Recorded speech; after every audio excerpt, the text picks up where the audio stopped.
नमस्कार, मी डॉक्टर प्रणिता. श्री विश्वंभर आयुर्वेदा या आपल्या चॅनेलमध्ये तुम्हा सर्वांचं पुन्हा एकदा स्वागत आहे.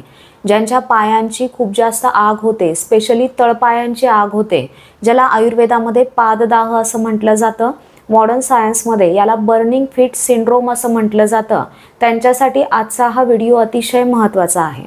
हा त्रास इतका असह्य असतो की पटकन थंड पाण्यामध्ये पाय ठेवणं, बर्फाने पाय शेकणं, मॉइश्चरायझर लावणं असे वेगवेगळे प्रयोग केले जातात, पण याने तात्पुरता आराम मिळतो.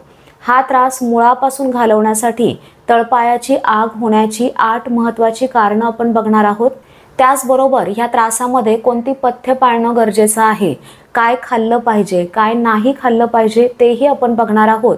आणि हा त्रास घालवण्यासाठी अतिशय परिणामकारक असे सोपे घरगुती उपाय मी तुम्हाला सांगणार आहे. कोणकोणते लेप तुम्ही करू शकता तेही आपण बघणार आहोत. तर संपूर्ण माहितीसाठी व्हिडिओ शेवटपर्यंत पहा. अजून चॅनेलला सबस्क्राईब केलं नसेल तर जरूर करा. व्हिडिओ आवडला तर व्हिडिओला लाईक करा, शेअर करा आणि बाजूला बेल नोटिफिकेशनचं बटन आहे ते देखील दाबा, की ज्याच्यामुळे मी नवनवीन व्हिडिओज अपलोड केले की तुम्हाला पटकन समजेल. आणि हेच व्हिडिओ जर तुम्हाला हिंदीमध्ये पाहायचे असतील तर श्री विश्वंभर आयुर्वेदा हिंदी या चॅनेलला नक्कीच भेट द्या.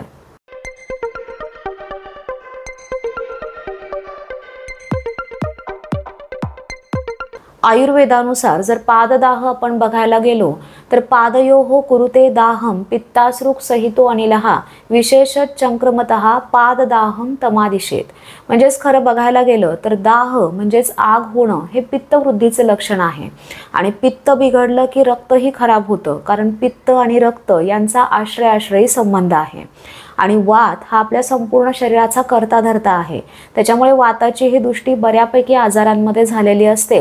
त्याच्यामुळेच तुमच्या तळपायांची आग होत असेल तर वात, पित्त आणि रक्त यांची दृष्टी प्रामुख्याने झालेली असते. आणि याच्यासाठी जर तुम्हाला उपचार घ्यायचे असतील तर चांगल्या वैद्यांकडून व्यवस्थित परीक्षण करून तुम्ही पोटातूनही औषधं घेऊ शकता, किंवा तुम्हाला शरीराची शुद्धी करून घ्यायची असेल, म्हणजेच पंचकर्म करून घ्यायचं असेल तर वातासाठी बस्ती, पित्तासाठी विरेचन आणि रक्तासाठी रक्तमोक्षण या शोधन चिकित्सा सर्वात श्रेष्ठ सांगितलेल्या आहेत.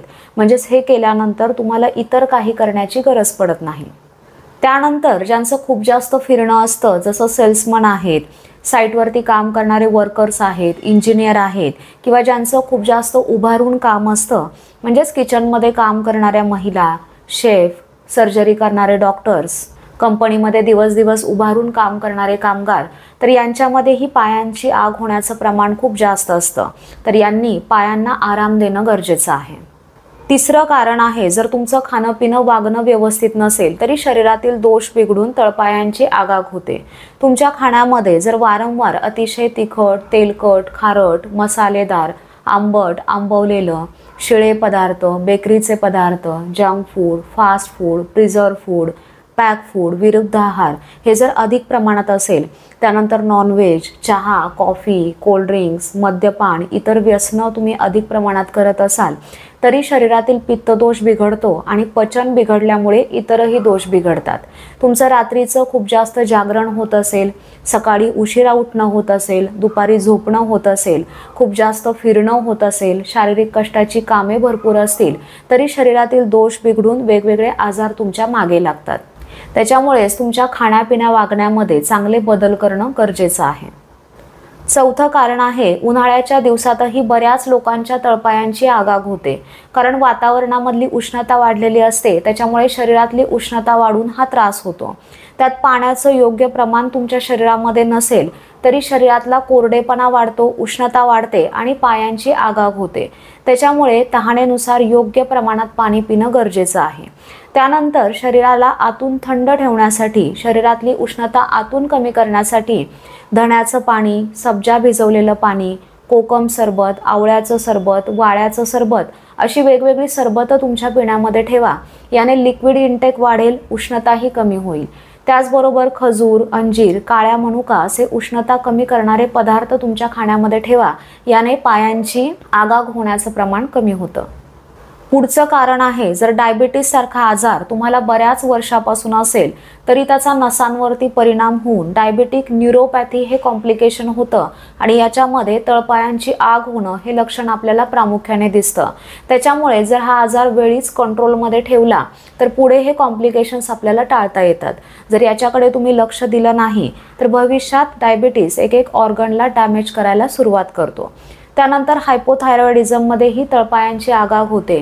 तुम्हाला ब्लड सर्क्युलेशनशी रिलेटेड काही प्रॉब्लेम्स असतील किंवा पायांचं इन्फेक्शन झालेलं असेल, संधिवातासारखा आजार असेल तर अशा आजारांमध्येही तळपायांची आगाग होऊ शकते। तर अशा वेळेस हे आजार आधी कंट्रोल करणं गरजेचं आहे। 6वं कारण आहे, जर तुमच्या शरीरामध्ये पोषक तत्वांची कमतरता असेल, स्पेशली विटॅमिन B12 ची कमतरता असेल, आयर्न डेफिशियन्सी असेल किंवा इतर विटॅमिन्सची कमतरता असेल तर याच्यामुळेही पायांची आगाग होऊ शकते। तर अशा वेळेस विटॅमिन्सची कमतरता भरून काढणं गरजेचं आहे।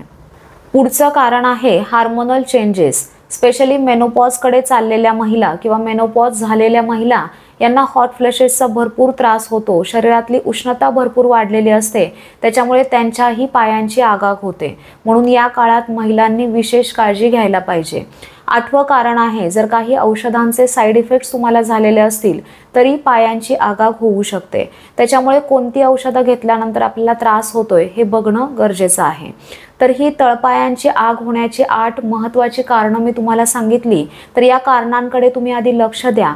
जी कारणं तुम्हाला दूर करणं शक्य आहे ती कारणं आधी दूर करा, इथेच तुमचा बऱ्यापैकी त्रास कमी होईल। तळपायांची आग कमी करणारे अतिशय परिणामकारक असे उपाय आता आपण बघूयात। शरीरातील वात आणि पित्त हे दोन्हीही दोष कमी करणारं सर्वात चांगलं औषध आहे तूप। रोज किमान 2-2 चमचे तुपाचा समावेश तुमच्या आहारामध्ये असलाच पाहिजे। हे एखाद्या औषधाप्रमाणे काम करतं किंवा तुम्ही वैद्यांच्या सल्ल्याने औषधी सिद्ध तूपही घेऊ शकता। त्यानंतरचा आणखी एक सोपा उपाय म्हणजेच पादाभ्यंग, म्हणजेच तळपायांना तेल किंवा तूप लावून अभ्यंग करणे, म्हणजेच हलक्या हाताने मालिश करणे। या ठिकाणी खोबरेल तेल किंवा तूप वापरून तुम्ही पादाभ्यंग करू शकता, कारण हे थंड गुणाचे आहेत। इतर वेळेस इतर तेल किंवा तूप तुम्ही वैद्यांच्या सल्ल्याने वापरू शकता। त्यानंतर शतधौत म्हणजे 100 वेळा धुतलेलं तूपही तुम्ही या ठिकाणी वापरू शकता। यानेही तळपायांची आगाग कमी होते। त्यानंतर पादाभ्यंगाने तळपायांची आग तर कमी होतेच, पण तुम्ही नित्य पादाभ्यंग करत राहिलात तर त्याचे संपूर्ण शरीरासाठी भरपूर फायदे आहेत। पादाभ्यंगावरचा डिटेल व्हिडिओ आपल्या चॅनेलवरचा तुम्ही पाहू शकता।